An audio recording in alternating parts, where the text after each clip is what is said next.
Bismillah ar-Rahman ar-Rahim. Assalamu alaikum wa rahmatullahi wa barakatuh.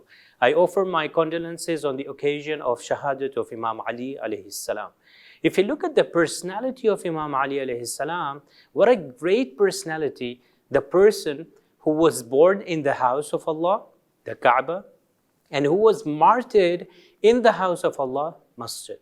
If you look at the life of Imam Ali alayhi salam, it can be categorized from one dimension into three.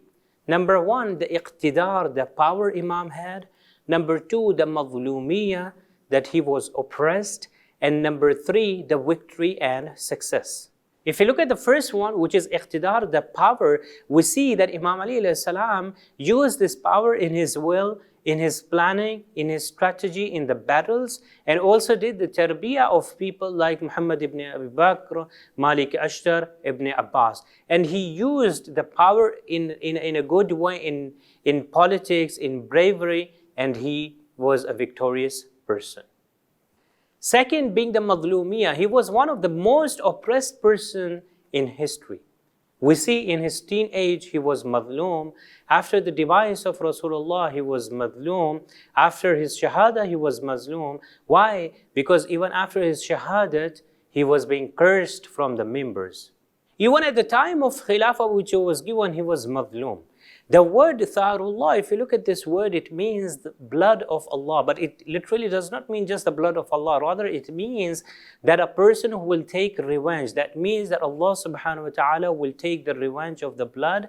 And it is used for two personalities. One is Imam Ali alayhi salam, and the other being Imam Hussein alayhi salam. If you look at Imam's life, for about 25 years he remained silent. Why? Because the Ummah was not ready for that. The third being the victory and the success. No matter whatever happened, Imam Ali alayhi salam stood against that and took the hardships and was victorious and successful. The truth prevailed after the shahada and martyrdom of Imam Ali alayhi salam. And now we know and everybody sees that Imam Ali alayhi salam is widely known. Whereas if we look at the peoples, those who were against him, they were not known, rather they faded off. One of the enemies of Imam Ali alayhi salam was Muawiyah. And one of his great scientific crimes was the fabrication of hadith. Like we have mentioned, that he used to fabricate hadith, and he would not like to see the tafsir or the hadith which were in praise of the Ahlul Bayt alayhim salam, especially in praise of Imam Ali alayhi salam. As I've mentioned earlier, that Muawiyah used to pay the people so they can fabricate the ahadith. One of the person who used to do was Samurat ibn Jundub. That Muawiyah used to pay, and Muawiyah said, I'll pay you 100,000 dirhams so you can fabricate the ahadith and the hadith, the verses which are in praise of Imam Ali alayhi salam, change it and change the name of Imam Ali alayhi salam and put someone else's name. Or the verse which was regarding the munafiqeen, put Imam Ali alayhi salam's name in that. But Samura said, no, I will not do that. Muawiyah said, I will double that. I'll pay you 200,000 dirhams. He still denied and did not accept that. They went up to 300,000. Samurat ibn Jundub did not accept that. Whereas coming to 400,000 dirhams, when Muawiyah said, I'll offer you this amount, Samurat ibn Jundub accepted. And there were other people as well, those who were helping Muawiyah in fabricating the ahadith. The fabricated narrations of the Umayyads never made their way into the Shia narrations. Why? Because there are two reasons for that. Number one, the presence of the Ma'asum and the infallible Imams. The second reason is that the Shias were committed and they knew that they had to hold strong and firmly with the Quran and the Ahlul Bayt alayhim salam. We can imagine the people at the time of Imam Ali alayhi salam. There was a person who was coming back from Barrel of Siffin, and he was with his camel. Whereas there was the other person who was coming from Sham. He came and he said, this is my naqa. In Arabic, naqa is known to be a she camel, whereas jamal is the bull camel. They started fighting. The first, who was the owner, he was saying that this is my jamal, this is my camel. Whereas the other person who claimed it to be his, he was saying that this is my naqa, the she camel. They fought and eventually they were taken to Muawiyah, where Muawiyah listened to both of them. And the person who was claiming that it was his naqa, he brought 50 witnesses, and Muawiyah judged and gave this statement, and he said, this naqa belongs to you. The person whose camel it was given to the other person who claimed that it was his naqa. The owner of the camel told Muawiyah that, what is the reason that you gave my camel to the other person who claimed it to be naqa, whereas it belonged to me? As we know that there is a difference between Jamal and naqa. Jamal is the camel, the bull camel, whereas the naqa is the she camel. So when this person, this Iraqi person, he asked that, what is the reason that Muawiyah you did this one? Muawiyah said, I have made the statement and I cannot take it back. Later on, when everybody had gone, Muawiyah told this person, he said, go to Imam Ali alayhi salam, I'll pay you the double price, I'll give you more price of this camel, but you have to go to Imam Ali and tell Ali that I have all these people to fight against you, those who do not know the difference between Jamal and Naqa. At the time of Imam Ali alayhi salam, there were three main groups. First being the Qasitin. These were the followers of Muawiyah who fought in the Battle of Siffin. The second group being Nakithin.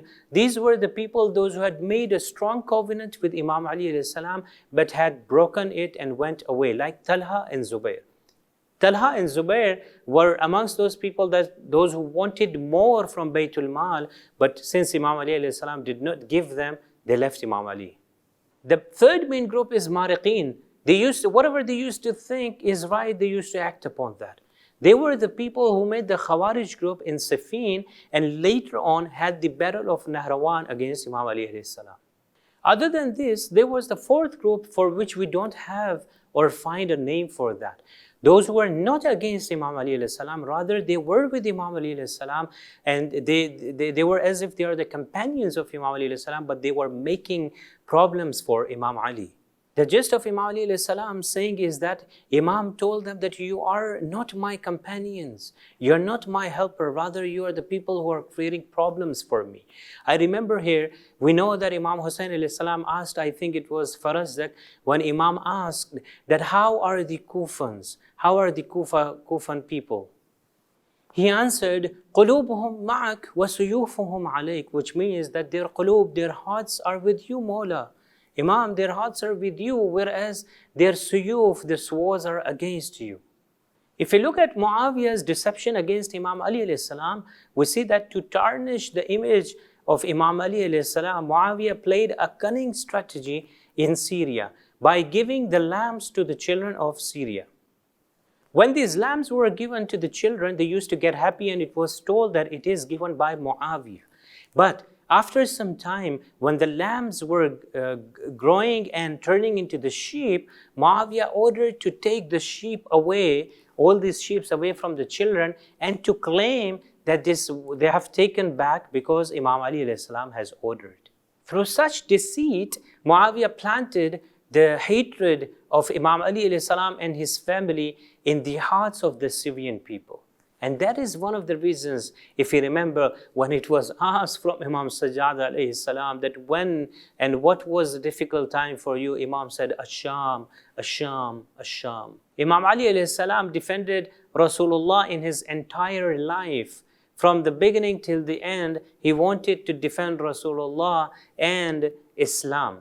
We see that he helped in the battles, he defended Rasulullah in the battles, he defended Rasulullah at the time of migration. Even at the times when people wanted to throw stones on Rasulullah, Imam Ali alayhi salam used to come in front of Rasulullah to protect him, to defend him, and he used to take all the stones on himself. In the battle, and at the time of migration, it would be difficult where he knew that the people would come, the enemies would come and kill, but he was always there to protect. What a great sabr Imam Ali alayhi salam had, that even at the time when people wanted to come and burn the house of Imam, he did sabr, he showed great patience, even at the time when Bibi Zahra salamullah alayha was in between the door and the wall. And eventually the time came when he was struck with the poisonous sword and he passed away. He was martyred on 21st of Shahru Ramadan. يا أبا الحسن يا أمير المؤمنين يا علي بن أبي طالب يا حجة الله على خلقه يا سيدنا ومولانا إنا توجهنا واستشفعنا وتوسلنا بك إلى الله وقدمناك بين يدي حاجاتنا يا وجيها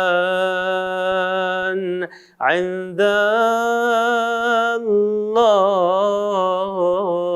الله اشفع لنا عند الله. May Allah subhanahu wa ta'ala give us the tawfiq to follow the footsteps of Imam Ali alayhi salam. Wassalamu alaikum wa rahmatullahi wa barakatuh.